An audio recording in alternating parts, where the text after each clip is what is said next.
For the past 100 years or so, the speed at which concepts and ideas are spread around the world has been increasing at an exponential rate. In the past 30 years, that information has not only had the ability to spread, but to be accessed by a rapidly growing number of people all over the world. In the past decade, entirely new mediums of art, online entertainment, and social forums have facilitated the spread of information at rates inconceivable to even the modern human. For many, video games and the related content have become a pastime that takes up a majority of their day, offering a stimulating boost of experiences to supplement an otherwise boring life, especially in quarantine. This real estate for games, and the people behind them to infiltrate people's lives and experiences, combined with the near instant spread of communication, has led internet culture to become one of the most effective weapons in human history. In the year 1980, April, a new political party was conceived in India. The BJP, named after this guy, was formed in response to the growing sense of nationalism in India. In 20 years' time, the BJP-backed Narendra Modi would win the 2002 election and become the 14th Prime Minister of India.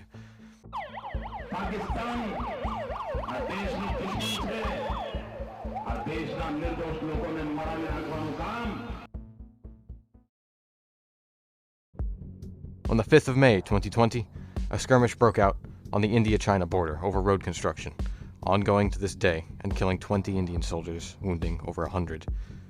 China's casualties are unknown. This pointless loss of life shocked India's people and government alike. This is likely a key factor in the anti-Chinese public opinion that got the incredibly popular mobile title PUBG banned in India in months' time. 18 years and a second term later, Modi is now dealing with the biggest global threat in over 100 years. India, like basically every other neo-fascist government, was severely economically damaged by COVID-19.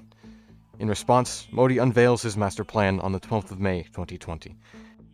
The Atmanirbhar Bharat Abhiyan, or the Self-Rely Indian Campaign. This used 10% of the GDP to offer stimulus to businesses and strengthen domestic industry. What this means is, for the first time in India's history, many commodities were being produced from the comfort of its own borders, limiting the amount of imports necessary for India to run, especially things from China. These commodities now include fertilizer, toys, 5G infrastructure, and video games. Vishal Gondal is renowned for being one of the most successful game developers in India. One of his early companies, India Games, being acquired by the international godlike conglomerate themselves, Disney. In 2018, he founded a new company, Encore Games. India, now looking to add games to its list of domestic industries, appoints Gondal himself to create an all-Indian game. On the 4th of September 2020, Bollywood actor Akshay Kumar announced Fearless and United Guards on his Instagram, and the subsequent marketing built high expectations among followers, me included. FAUG looked like it would change mobile gaming. Shortly after its announcement, FAUG would run into its first of many press hurdles. Firstly, the game was delayed by 2 months, raising already high expectations. And, due to the game's release shortly after the PUBG ban, there was a preconceived notion that FAUG was supposed to be a replacement for PUBG. Within weeks of the game being delayed, various news outlets and the creators of the game themselves mentioned that FAUG was in fact not at all like PUBG, and was actually a single-player game.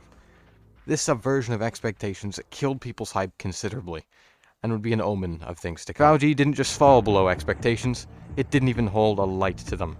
Despite the fact that the game broke Play Store pre-registration records in just 24 hours, the game fell short of projected downloads by a factor of 10. The entire game can be pretty much summed up by saying you run around a linear map, punching soldiers that don't really fight back at all, and the game itself looks like it's from 2014. FAUG at a glance may seem like a really unfun game, but I believe its poor design was intentional. In most games, there is a conflict, a challenge for the character to get over.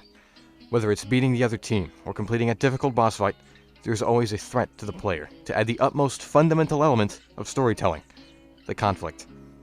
In FAUG, there is no conflict. You go around beating up soldiers, occasionally picking up a melee weapon to assist. The enemy soldiers yell out voice lines in incredibly offensive accents, goodbye, as you take on hordes of them with nothing but your fists. They don't even really fight back. When looked at in the context of India's decline to a nationalist authoritarian government, the truth becomes apparent. FAUG at its core is not a game. It's propaganda. It's propaganda wearing a game as a flesh suit to sneak into the phones of gamers around India and around the world. While FAUG is likely the most close-to-home demonstration of propaganda spreading through video games, it is certainly not the first. The United States Army has used Army-themed games as a recruitment tool. The private military group Blackwater released a title for the Xbox to help us forget about the war crimes of varying success, and there are countless examples of manipulative games and online media from all corners of the globe. The most chilling thought is not the spread of ideologies through games, but the growing suspicion of all games, good intentioned or not. A game more effectively developed than FAUG could change the hearts and minds of millions of people without knowledge of it even manipulating you. Could even be happening right now. You may have been persuaded by propaganda before and never known. The spread of misinformation through online media may become one of the most widely used weapon in future conflicts. The front lines of war no longer along physical borders, but along the very digital space we all inhabit. And we may never even know it's happening.